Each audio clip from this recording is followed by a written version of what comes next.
Hello Regents, this is Professor Bapu, your personal guide to Civilization 6.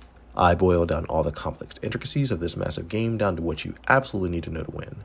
And so today I'm going to be talking about why I think Wilfred of Canada is one of the best religious leaders in the game. So let's first look at his civilization ability, 4 Faces of Peace. So the first part of this ability is that he cannot be the target of a surprise war. And I'm going to give this a +2 survival score, as well as a +2 strength score. And the reason why I'm going to do that is because +2 is what I consider a major bonus, which is something that's going to really help you to win the game. And it's going to get +2 in the survival category because it'll allow you to buy some time and avoid being ambushed by a nearby civilization early in the game when you're trying to found your religion. It's also going to get a +2 strength score because later in the game, once you're converting other religious civilizations, it's going to require that civilization to denounce you before they can declare war at you. And that's going to give you enough time to get your religious units to safety before they declare war against you and kill them all. The next part of this ability is that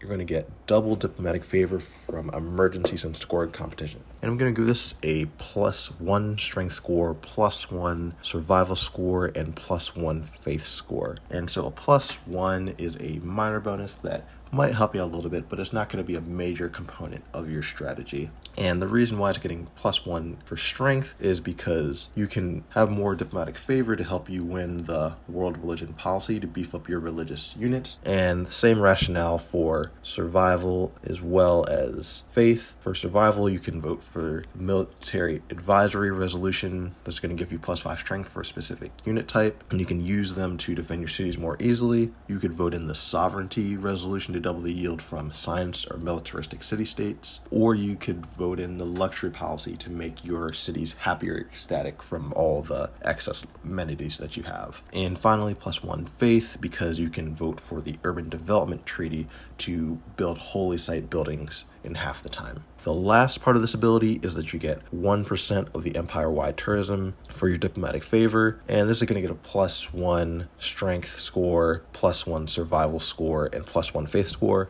for the same reasons I listed above. It's just more diplomatic favor than other people would have to make sure you win those resolutions. Now on to his leader ability, the last best west. This is where Wilfred really shines. So he's able to construct farms on tundra tiles, and we're going to give this a +2 faith score as well as a +1 survival score. This is going to allow you to have viable cities in the tundra to give you more city locations where you can place a holy site or campus. So you'll be able to just have tons and tons of cities to make sure you have enough faith to build enough religious units to win the game. I'm going to give them the same +2 faith and +1 survival for the camps that you build in the tundra being able to produce +2 food. I'm going to give them +2 faith and +1 survival for the mines that you build in the tundra being able to get +2 production.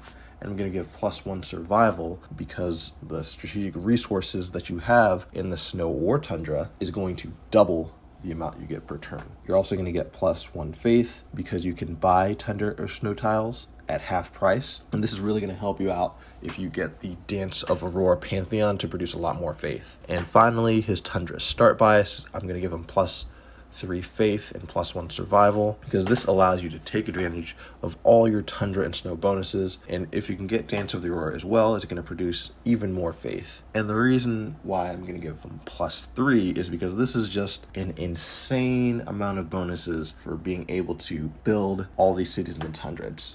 It's almost game breaking. It's going to make the religious game for you so easy. As long as you know what you're doing, you won't have to try that hard. So if we add all of these points together, we're going to get a total score of 58.5, placing Wilfred solidly in the S tier. So this has been Professor Bapu. I hope this was helpful. If you have any questions or suggestions for future videos, please leave a comment and I'll do my best to get that additional information to you as soon as I can.